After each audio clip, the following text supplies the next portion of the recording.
Ladies and gentlemen, please welcome to the stage, master of the self-performed introduction and Mama Huckabee's second favorite son, Jared Huckabee!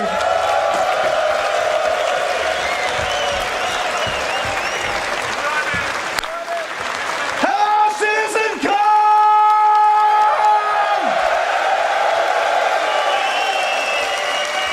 It's day 2. We liked it so much the first time, we're going to do it again. Now, as the last guy during the pre-show said, day 1 was focused on the universe that we're creating. Day 2 is all about the destiny that you forge. Now, a little history lesson here. Back in 2015, the persistent universe was first launched. I think it was November or December or whatnot. Everybody remember puro? Everybody remember that one Big Benny's machine that somehow you could move it?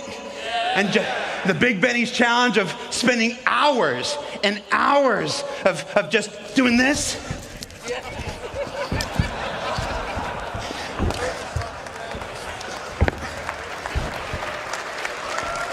Trying to get that thing upstairs, downstairs, back into the hab. Shout out to Bad News Baron if you're watching. No, those were the days. Now, since that time, the persistent universe has grown. It's expanded. 3.0 arrived, and it had a whole bunch of new planets and moons and stuff like this. We've got Microtech, we've got Hurston, we've got Area 18, and what's the last one? We got Lorville. If you live with the developers, they still call them Stanton 1, Stanton 2, Stanton 3, so it's hard getting the two realities to reconcile in your head. But since this time, you've all been visitors. You've logged in, and you've done your thing, you've gone on adventures, you've fought some xeno threat, you've mined some barrel, apparently, a whole lot of barrel, if we're looking at that trivia from yesterday. But this entire time, you've been visitors. Starting next year, you stake a claim in the persistent universe. Starting next year, the persistent universe truly becomes yours. And we have got a handful of gentlemen to tell you how they're going to do it, how you're going to do it, and how amazing it's all going to be. So please welcome to the stage, Design Director for Star Citizen and Squadron 42, one of my dear friends, one of my DMs. Hey, when are we playing again? That's not a good look. All right, please welcome to the stage, Design Director Rick Porter.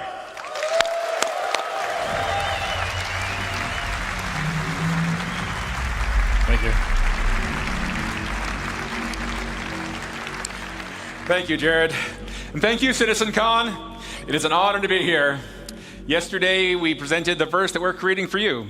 We shared new tech, locations, creatures, giant worm, social features, things we're doing with orgs. We even played the first chapter of Squadron 42 live.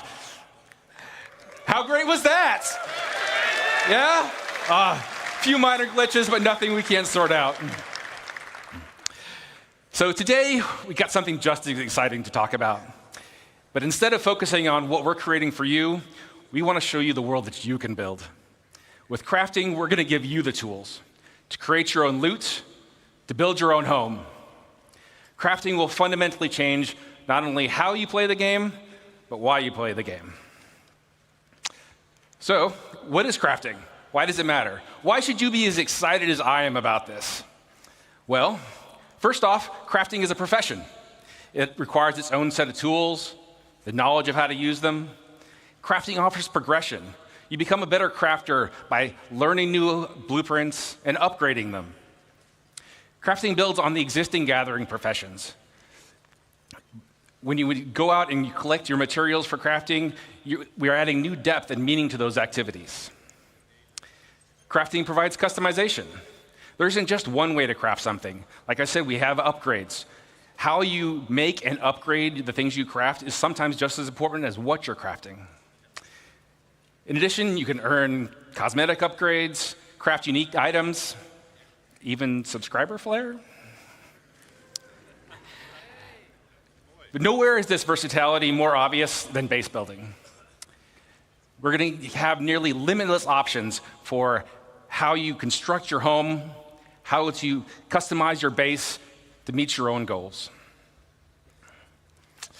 Most importantly, crafting gives you a lot of new choices. The choices will impact your goals in the game, your interactions with other players, and eventually how you see the game itself. So where do we get started with crafting? Well, you can't craft without materials. Luckily, we've got a lot of ways to gather resources in the game. And crafting is designed to complement and expand on all of these existing gathering professions, as well as future additions. Let's take a closer look at mining as an example. We've got hand mining and vehicle mining and ship mining. That's a lot of mining. But with crafting, we're going to introduce a lot of materials. So there's not just more to mine, but we're also going to specialize. So for instance, each type of mining will have its own unique materials to gather. Gathering specific materials efficiently will require you to use the right gathering profession. Let's talk about refining. Currently, only mining resources can be refined, but doing so allows you to turn them into more valuable processed resources. With crafting, we're going to expand refining to include options for all raw materials. In addition to expanding the variety of materials you can gather, refining lets you create processed materials that you're going to need to craft your upgraded blueprints. So now that you've gathered all these materials, what do you do with them? Currently, your only options in the game really are to sell them to a shop or maybe complete a contract. Adding crafting into the game radically changes your options. You can still mine, refine, and sell your resources, but now you have the option to make valuable and unique items, weapons, armor, even vehicles and ships. Right?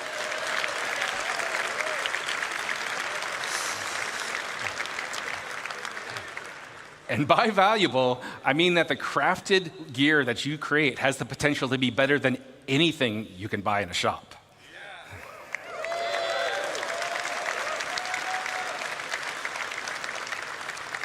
But crafting just doesn't end with shiny new gear. Think much bigger. Crafting enables you to build your own home among the stars.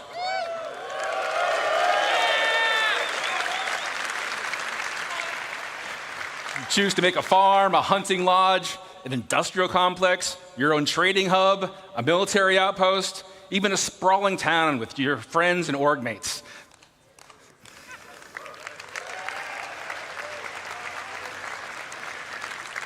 Got a lot here, but it's all optional.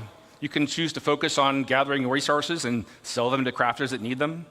You can skip gathering and refining and just focus on being the best crafter you can be. Or you can leave all that gathering and crafting nonsense to other people and just focus on trade and make some money. But that brings me to my last point. Player choice matters. When a player makes a choice, they assign value. Players' choices about crafting and base building will drive player trade. The community's choices will determine the value of the materials and the crafted goods you can all make. The game will still have its own shops and economy alongside players, but now you'll have more options about where you invest and how you prosper. Now, I've given you a nice overview of what we're working on here, and we have a lot more planned for the future. But now that you're familiar with the big picture, I want to introduce some of my fellow developers to come up on stage. They've got exciting details to share with you about the specifics of our new crafting systems, important gameplay improvements, and most exciting, I think anyway, an update to base building.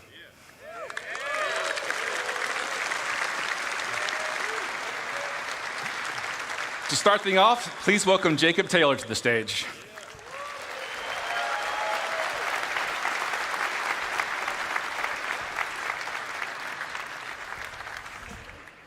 Thank you, Rick. And hello, CitizenCon.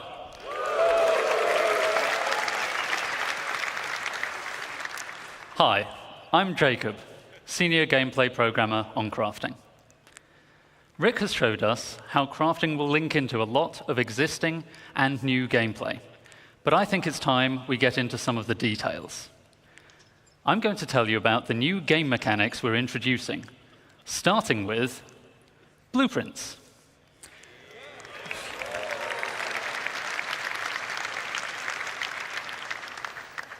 Before you can craft anything, you'll need a blueprint. Blueprints provide the recipe to perform all kinds of crafting processes, including refining. You can acquire blueprints through various activities. Some you can buy, some you can find, and some can be unlocked or earned in other ways. You can also upgrade your blueprints through research.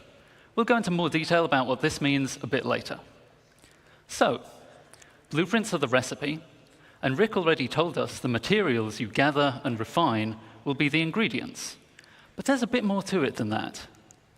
We have a new concept for materials: material quality. Quality is a property we're adding to all resources you can gather. That's an abstract measurement of how good it is at being whatever it is. You can think of this as the purity of a metal, or the ripeness of a fruit, or something along those lines. This quality will be carried forward from raw resources through the refining process to influence what that batch of materials is best used for in crafting. High quality is more desirable overall, but is more rare, and there are still important uses for low-quality materials. More on that later. All raw materials you find in the verse will have a quality rating that's generated based on some rules, the same kind of rules you heard about from the Planet Tech team yesterday. You'll find the same material in many places, but with varying qualities, so you might want to explore to find the best. Some materials that are already rare will be even more valuable if you can find them with high quality. But what's quality for? It's for item stats. Alongside quality, we're introducing a new item stats system to the game.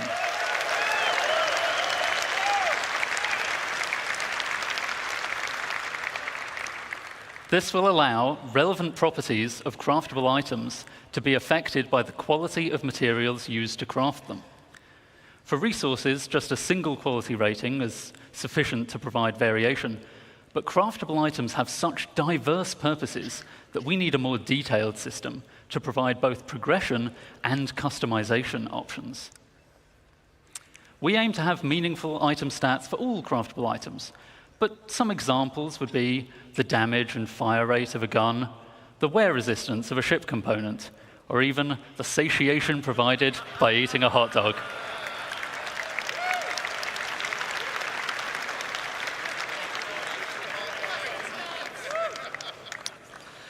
So, as I said, the quality of materials will directly affect the item stats, such that higher quality results in better stats.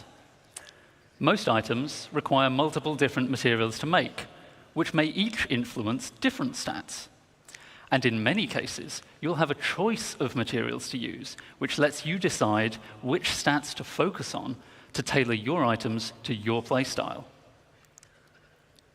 Here we see I'm making a gun with high-quality aluminium, giving me a nice bonus to integrity and weight. But someone sold me low-quality copper, so I don't get as much fire rate bonus as I could have. To go even further, researching your fabrication blueprints allows you to build higher tiers of an item with improved base stats. So a higher tier item will be better than a lower tier item that was made with materials of the same quality.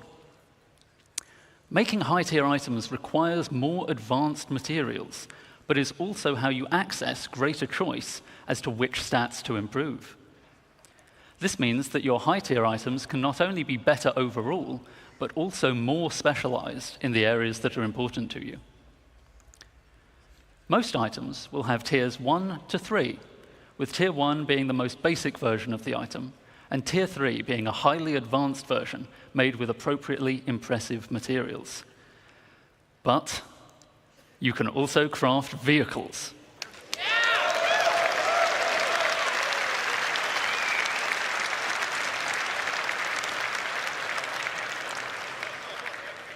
And vehicles are so important that they will go up to Tier 5, providing a way for you to really invest in making your favorite vehicles excel.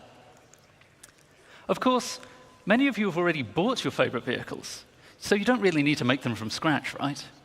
Or maybe you've pirated, salvaged, or otherwise commandeered a vehicle. Not to worry, you can still benefit from crafting by using an upgrade blueprint to increase the tier of an existing vehicle, including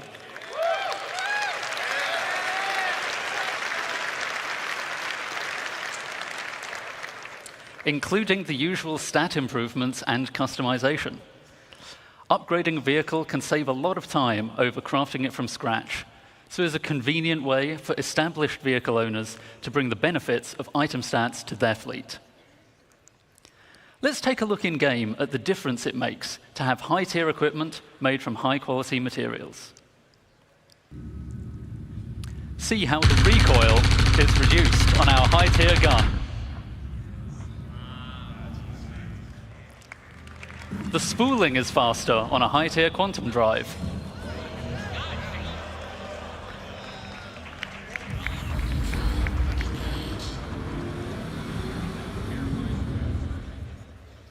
And a high-tier scraper beam is much more effective.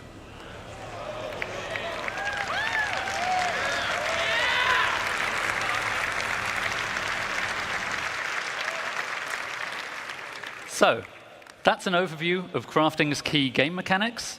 I'll now hand over to Torsten to walk you through the full crafting process. Thank you, and have a good day.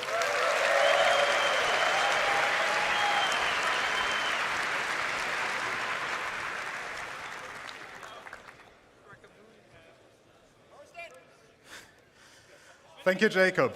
Hi, I'm Torsten, lead system designer of the CGP system design team.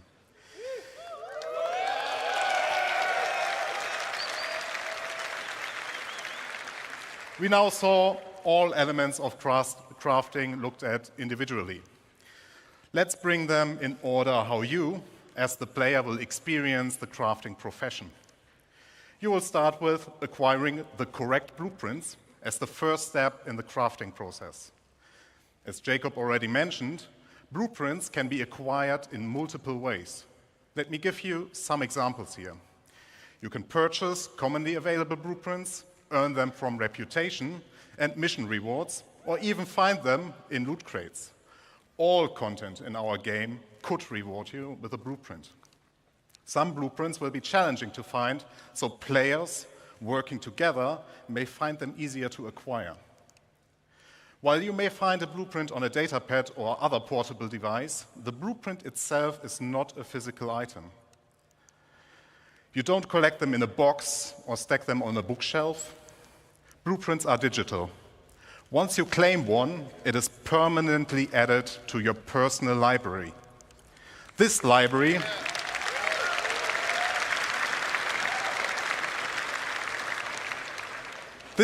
is persistent to your character, and every blueprint you claim is yours forever. They cannot be stolen or traded once claimed. But it does not just end with acquiring blueprints. Those tiers of quality that Jacob mentioned are unlocked through blueprint research. Research requires a research data bank which can upgrade your blueprints.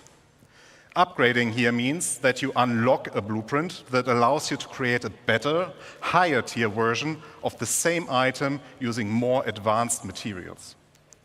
Note, you will still have access to the lower tier versions if you want to craft the cheaper version. In order to upgrade a blueprint, you may need to perform certain actions. In this example, we need to craft 100-volt pistols and have one with a higher fire rate. Other examples would be collect resources, complete missions, or acquire research data from the Science Guild. Research is time-intensive, in addition to the action requirements. It will take time for the research data bank to process your research data and unlock the upgrade. You are also limited in how many research projects you can pursue at once. Now that you have your blueprint and you decided what to craft, you also know what resources to look for. Every blueprint you find will have unique requirements in their resource needs. It will not just be you need iron. We want to make use of the professions we have to meaningfully involve them in the crafting process. Especially for the more advanced blueprints, you can expect that it will require materials from multiple sources. And, as already mentioned by Jacob, pay attention to the quality. If you want to have the perfect item, you also need the best quality. Here, the best way to find the best resources is to get out and explore the world. If you want to find the best hidden materials, then you get yourself a top quality radar. Once you collected the raw materials, the next step is refining them. Refining, like crafting, requires blueprints. Refining blueprints take primary, secondary, and catalyst materials and produce refined materials. The rule is very simple. The quality of the primary raw material defines the quality of the refined material. The secondary material you put in has an impact on the quantity and the time the refining process will take. An optional catalyst can speed up the process further. Let me give you a simple example. If you want high-quality steel, you need to put in the best iron you have in the primary slot. You can put any quality coal in the secondary slot without affecting the quality of the steel.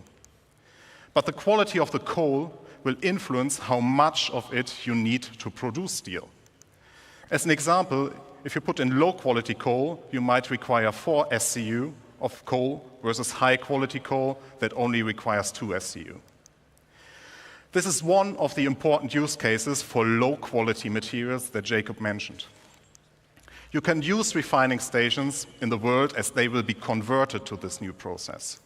You can build your own refineries for yourself, you can get your org to help you out, or you can simply trade for the materials that you need on the open market. Now, we are reaching the final step. You got the blueprints, you gathered resources, and refined materials. Now you can create the item you want. And this item can be anything. You will be able to craft anything from FPS equipment to vehicle components, even entire vehicles and buildings. You just need access to the relevant crafting machine.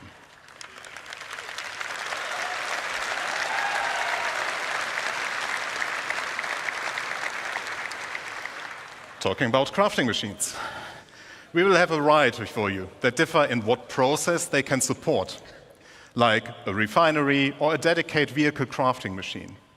We will also find them in various places. There will be communal ones like the station refineries you already know, player-owned that can be in your personal hangar, a vehicle, or your base. As all that we have talked about just now, these crafting machines also come in tiers. Here, the tiers will affect how well those machines do their job. You will not only progress in the products you produce, but also in the infrastructure to produce your wares. Just to give you an idea what you will encounter, here are some examples of the crafting machines.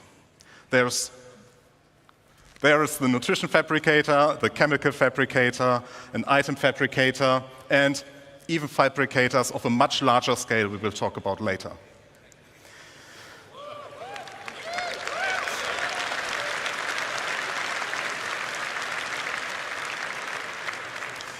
Talking about scale, I would like to talk about the future of crafting and the scale it will have in the game that you all know, and how it will change the game moving forward.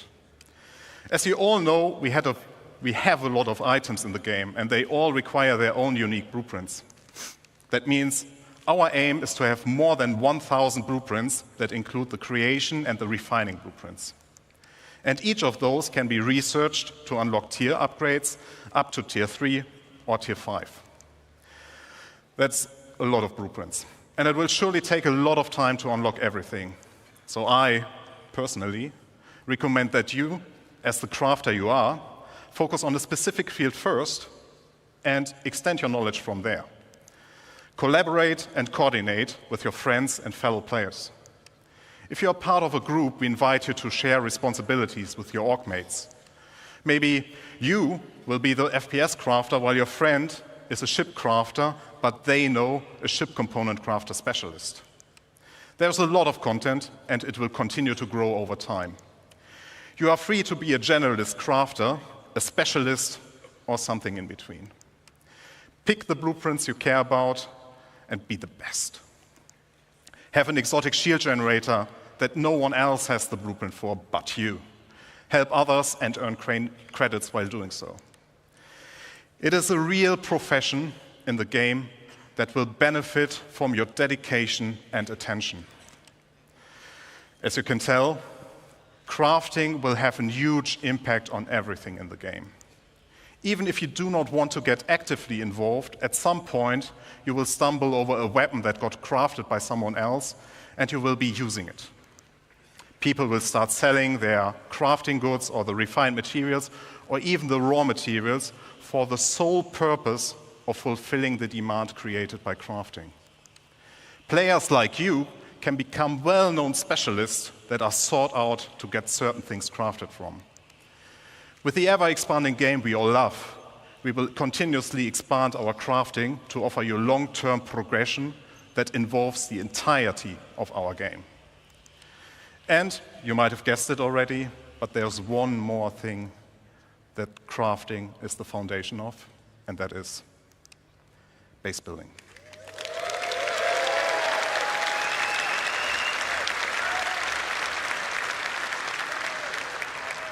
I will now hand over to Luke. Enjoy the second part of this presentation. Thank you very much.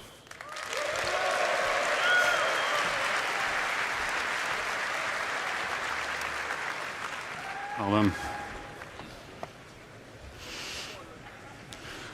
good morning, citizens.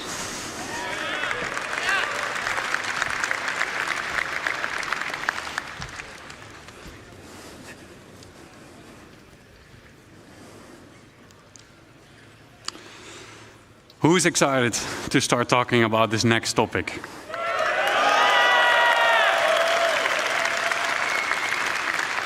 Let's get into it. My name is Luc Gijsbertse. I'm the lead environment artist on base building structures.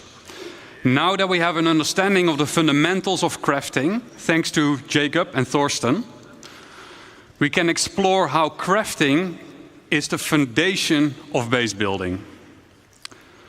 Up until now, everything in the game we made for you. From here on, we will give you the tools to build your own stories, your own homes, and truly make the universe yours. Join me on a journey on building our own habitable home on Pyro. Keep in mind that the following footage is work in progress, including its UI, design, and visuals. And we're super excited to share this with you.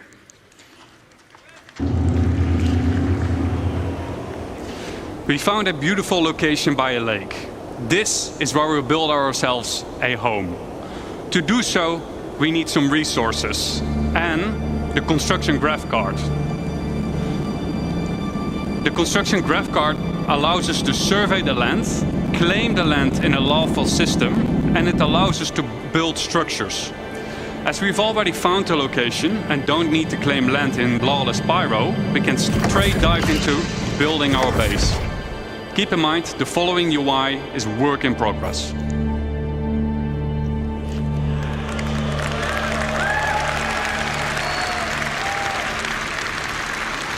A survey drone that deploys from the top of the card gives us a controllable augmented view of the land. In the new structure mode, we'll pick a small basic structure and hit construct. For this demo, the construction will be instantaneous, but in the final product, this will take you quite some time.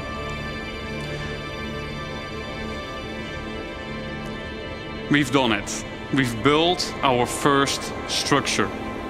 Let's have a look on the inside.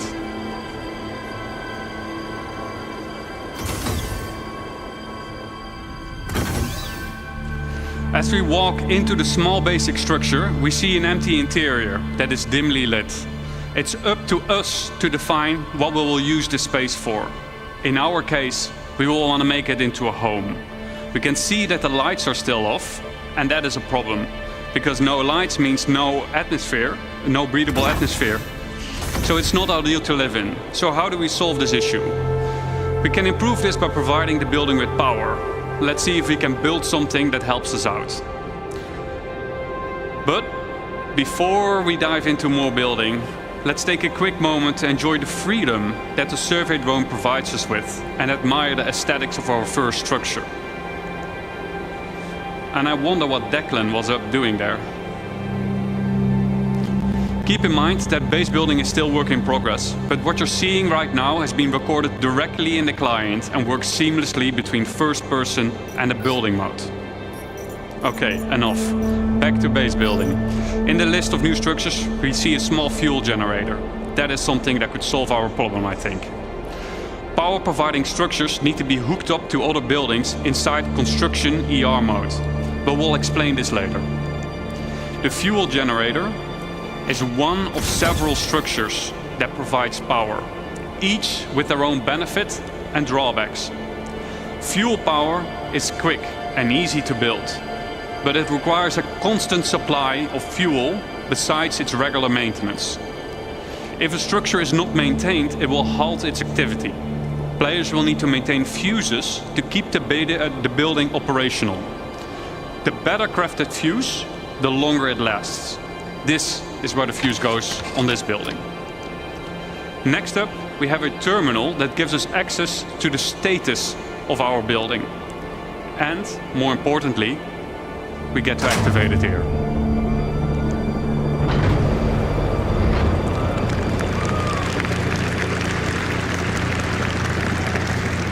That should do it. Let's see if we got power in the building now.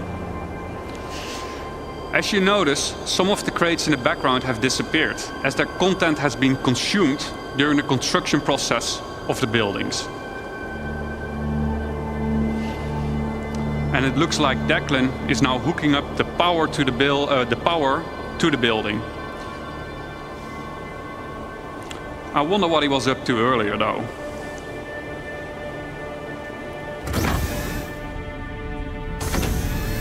Wow. Declan has been busy decorating the place.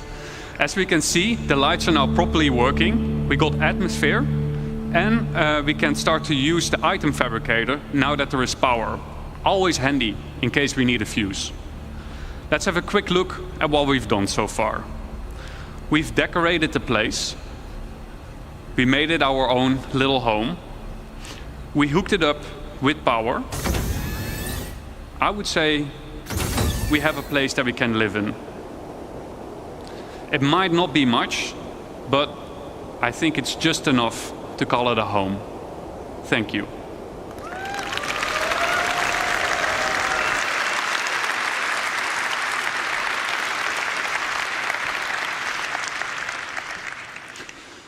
Now that we have a rough understanding of how base building works, let's dive into some of the specifics of what we just saw. The construction graph card is one of 4 devices used for base building. The graph card is a mobile device that lets you construct a variety of small structures and has been designed specifically to fit into the smallest ships, like the Drake cutter. The graph card allows us to survey the land, to find a good location, to claim the land with credits when we're in a lawful system like Stanton, and, most importantly, it lets us build structures. To use the graph card, we will first need to deploy it. Once deployed, we see 2 small construction domes inside the card, and the interactive screen gets revealed to us. From here, we can deploy the survey drone from the extended top part of the card. This survey drone gives us a bird's-eye view of the surrounding area using augmented reality mode, ER mode for short. Let's have a look at some UI concepts of how this augmented reality mode will look like. Here's a concept of construction ER. From here, we get a more detailed view of the land. Where can and can't I settle? For example, inside a nature reserve, construction will be prohibited. Are nearby areas flat enough to place my structures on? Are there any underground extraction deposits nearby? And if so, what are their quality and quantity? Let's say we found a good place to start building our base. Then next up, we need to find a good place for our first structure. On the left-hand side, we can see that we're now in structure creation mode. Underneath that, there is a list of structures that we can build. Once you have chosen a structure, you'll drag it onto the terrain that will be shown then as a physicalized hologram. From here, you can move and rotate to find the perfect position for your structure. Now that we have chosen a position for our structure, we will need to supply it with crafting materials. Just like the crafting interface that we saw earlier, this is where you choose the materials, and the better materials you choose will result in a better structure. Once you're ready, we'll hit the craft button on the right bottom to send the construction drones printing to the buildings. The automated construction drones will take off from the construction graph card and fly to nearby resources to fill their internal storage and then fly over to the construction site to print the building until their internal storage has been depleted. The construction drone then repeats the loop by filling its internal storage again by nearby resources. Printing buildings will take some time. Keep the construction supplied so that you don't delay the process any further. Let's say our building did just finish printing, then what? Then we need power. We need to power the building. All structures will have an unpowered and a powered state that we can manage inside the resource manager. To provide structures with power, we can easily link generators to structures that need power in the resource management menu within Construction ER. We can also link multiple buildings together. And we can assess the power consumption and shortage of, inside this resource management screen. Keep in mind that operational structures, like power generators, require maintenance of their fuses and sometimes need supplies coming in and going out to be managed. Now that we have a structure and power, what can we do next? Then we can actually upgrade our structure. Structures can be upgraded from tier 1 till tier 3. The better material you provide, the better the improvement will be. Just like Jacob and Thorsten explained in the crafting presentation. Tier upgrades can, for example, improve the structural integrity of the building or make its resource consumption more efficient. To really make your base feel like home, you will want to decorate your base with a wide variety of furniture pieces that can be bought, crafted, and found in the universe. It's up to you to define what you want this space to be. Do you want to decorate it as a hospital? Do you want to make it into a workshop? Do you want to make it into a luxurious bedroom? It's up to you. Furniture can easily be placed and moved using decorative ER mode as an hologram. This is so your furniture can easily fit through doors. This feature is accessible through nearby construction devices, allowing you to place down furniture pieces or even crafting machines that otherwise wouldn't fit through the door. And you get to place them directly from your local inventory.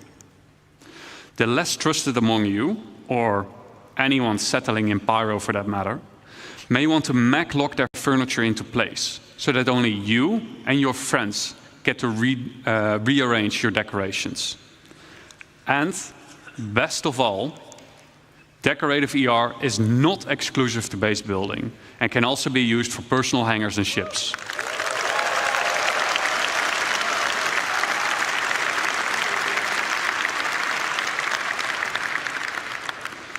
To recap, what are the essentials for any base? 1, come prepared, bring the right resources and a construction device with you. 2, use the resource manager power generators to make your base habitable and functional. And maintain your base with resources and by replacing out worn fuses. And 3, personalize your base, personal hangar and ship with decorative ER. And there we have it, our home in Pyro. Now that we have an understanding of the basics of base building, we'll explore how you can go and make more than just a home. But before I hand you over to Declan, the designer behind base building, I'd like to say a quick thank you for those who made this presentation possible. So a quick thank you to Eddie, Brandon, Jack, Dan, Mark, Xiao, Stefan C, Dom, Stefan T, Carl, Joel, and Rob for your efforts and dedication.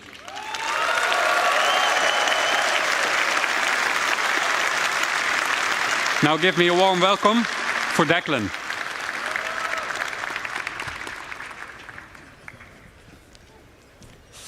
Nice one, cheers. All right, thank you, Luke. Good morning, everyone. Morning. My name is Dec. I am the system designer behind crafting and base building, and we've just seen a nice little base, right? That's good for cabin in the woods. Maybe you want to place it down next to big redwoods, go and explore, or a place to stash some loot you perhaps shouldn't have. But, do you want to see a big base? Yeah. Good, because we're going to industrialize. So we're going to set ourselves a goal before we do a video, and we're going to create a base that's capable of crafting something that's bigger than the item fabricator can handle. There's been a bit of a spoiler already as to what it's going to be. So to kick us off, called in the help of a friend who has a specialized, not yet revealed base building vehicle, and he's built us this. It is the construction hub. This has 4 automated drones compared to the GravCarts 2. They can build small, medium, and large buildings. So far, we've only seen small. Automated drones are capable of building 1 structure each simultaneously, so 4 is quite a big advantage.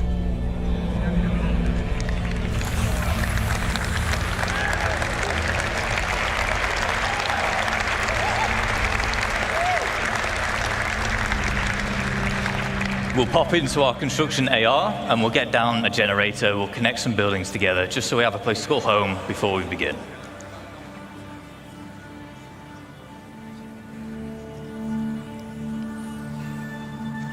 All right, there we go.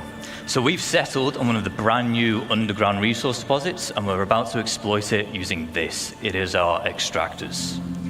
This particular one is a large solid extractor. We'll also have liquid and gas depending on which type of deposit that you've settled on. We have our output grid here where we're getting all the brand new resources up out the ground.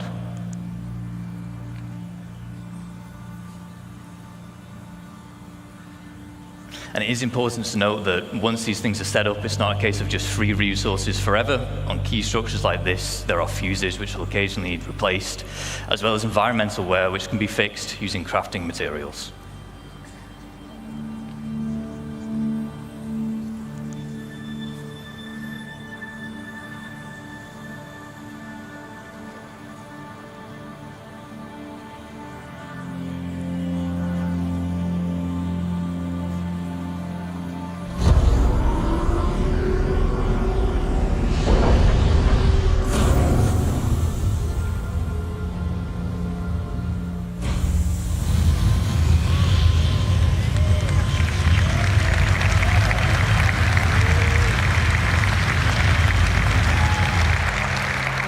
Now we want to turn those raw resources into the more valuable refined materials. We saw the process talked about earlier with Thorsten. Of course we want this, it is our refinery. Once again there are multiple types here. This one is the large solid matter refinery. We have liquid and gas again, as well as biological, depending on the type of materials that you're using and want to produce. Refinery has input and output grids. For input, as you might expect, it's for the resources which you're going to consume, and then the output is for the resulting refined goods. This is a terminal where you'd select which blueprint you want to use, and therefore which type of refining method you want.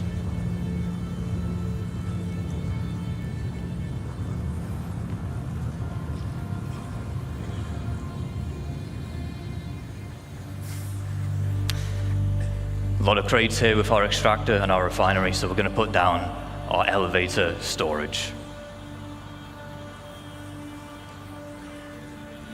Base is really starting to build up now, but it's worth me mentioning again here that whilst we're putting these buildings down instantly in this video, large structures like this, they will take some time with the automated construction drones, but the smaller scale base we saw in the previous video, that can be done in a single play session.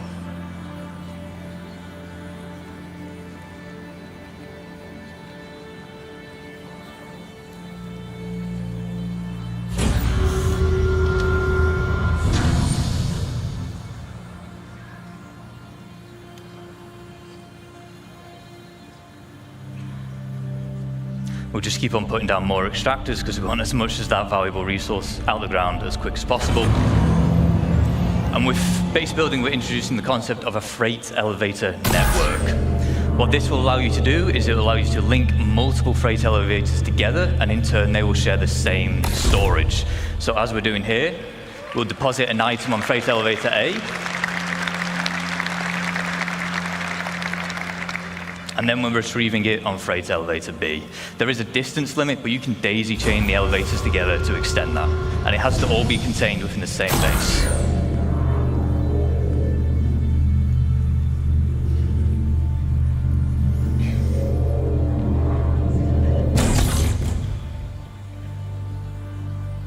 Now, as we expand, we might want to invite more people to join us. This is easy to do. There will be permissions that we can set up, granting people access to our base, and they can even build their own structures if they wish. We can also give them access to existing structures, which is how you can form your org storage using those freight elevators.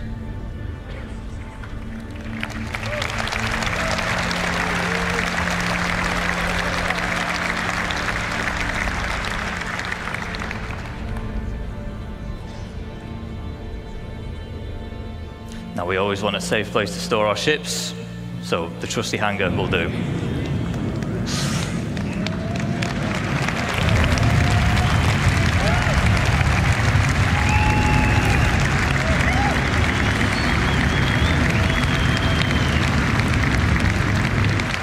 See, it has this large, we call it a foundation tile. It's quite special in that it can actually deform the terrain around it, making it easy to place such a huge structure like this. You can also place other buildings on it, so it's easy for making large, sprawling bases. However, there is one final piece of the puzzle that we need to achieve our goal, and it is this, our very own fabrication hangar. Does anyone want to guess what we're going to build in a fabrication hangar? An Idris, maybe not an Idris, if I'm honest. We'll have a drive around, we'll go to the entrance and we'll see what's in store for us.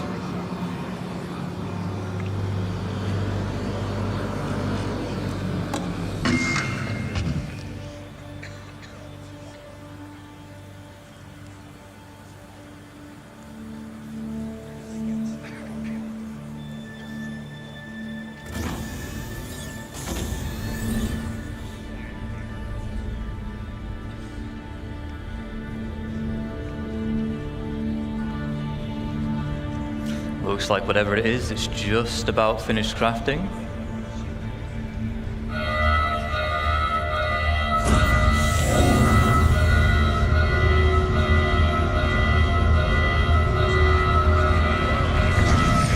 Of course, we were going to build ourselves a ship.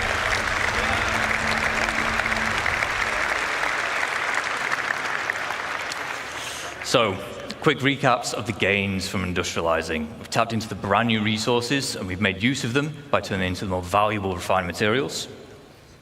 We've introduced freight elevator networks, which are great for logistics and hauling.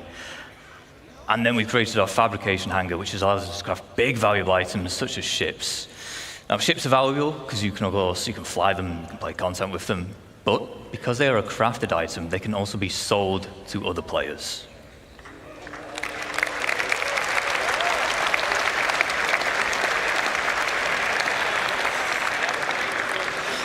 So, with base building, you're going to be able to set up your own shops, and there's two main ways you can do this. The first is using a dedicated trading terminal. You can link these to your freight elevators, and in turn, any items within can be listed for sale at a price you deem reasonable. This includes resources, refined materials, and so on.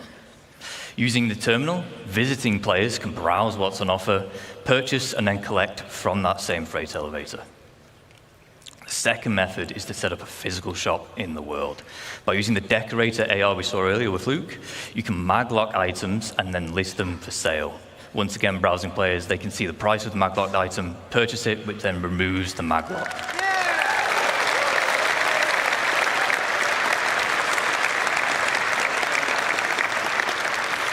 Of course, the nice thing with physical shops is you can genuinely make it feel like a store. You can put items on shelving. You can even go as far as to make your own ship showroom. You can advertise your wares on a mobile pass for UEC. However, it is important to note that the point of purchase will always occur at the base itself. Now that we know how to set up shop, I just want to take a moment to talk about why it's so impactful for crafting and base building the game as a whole. Understandably, throughout this presentation, we've been telling you why you want to craft all these things or why you want to build this big base.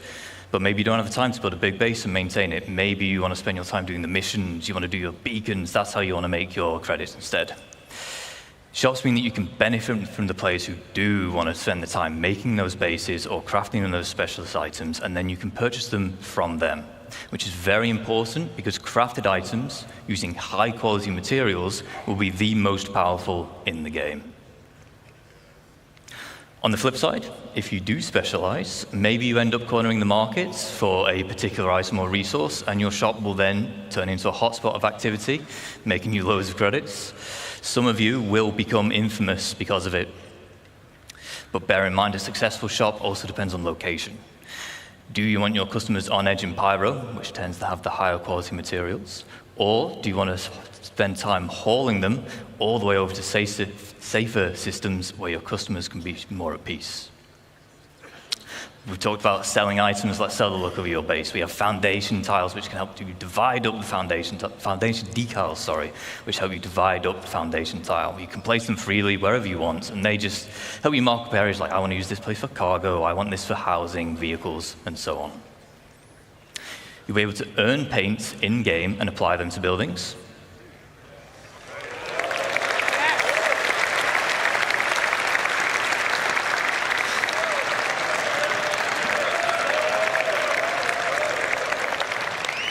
As well as add your own custom text. So if you're part of an org, the blue buildings that have your name are definitely yours. We have some forms of base building which are either still in the design phase or early white box, but we want to share some details. First up, we have farming and ranching. Farming, it comes in two general types. We have our low-tech farming and then high-tech. Low-tech consists of you acquiring the seeds, planting them in the appropriate environment. If you remember back to yesterday, the Brave New Worlds, we had soil types and such now. That'll play a part. As well as supplying them with nutrients and then just harvesting them when they're grown. High-tech, it's a bit more involved because you've got to make the hydroponic buildings we see here, but in return, you'll be able to grow exclusive strains of plants. Ranching will allow you to keep herds of animals. You'll have to provide them with feed, water, and shelter, but in return, they will provide you with produce. Not every animal can be ranched. I don't really see a sandworm ranch anytime soon, but the quasi-grazer will, of course, will. Not yet. Maybe. No.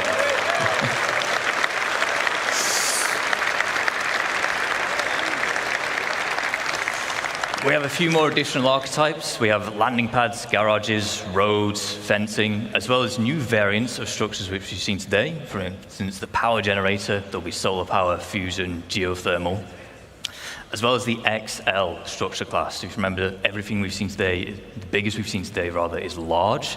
XL is larger than large. And then you have your defense.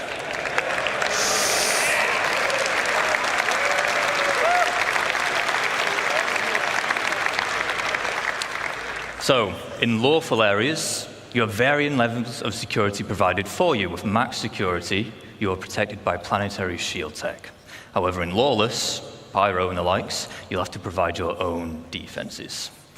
These come in the form of perimeter walls, shielding, which prevents aerial bombardments, and then a range of automated turrets, such as PDT to shoot down missiles, anti-air, anti-vehicle, and anti-personnel. To round up, Whilst we spent this entire time talking about how you can expand a single base, you can, of course, have multiple. These can be across a single planet, moons, across multiple systems. There are advantages and disadvantages of locations and base types. For example, in lawful areas, you'll need to buy your land for UEC, pay a tax to be able to build, and then you'll gain protection in return. In lawless, no cost, higher chance of better quality materials, but no security to fall back on. A small cabin in the woods can be great to set up in a single play session with short build times. However, the large base we just saw will take days, weeks, or even months, depending on how big you want to go. You might want to embark on this endeavor as a team or an org. You can set up a base as an org and own it as the org. For this, there will be permissions available, and you can assign roles and tasks. Ultimately, base building can be your main gameplay loop or a supplementary one, depending on what it is that you value. On that final note, I would like to say thank you on behalf of the crafting and base building teams. We've been very excited to share with you some of the work so far and the vision we have for these systems. But before we go, we have one final video.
Thank you. I'd just like to say thank you especially to Kian and Zheng Shui. They worked very hard on this, and you might see that base again later today. So stick around. Thank you.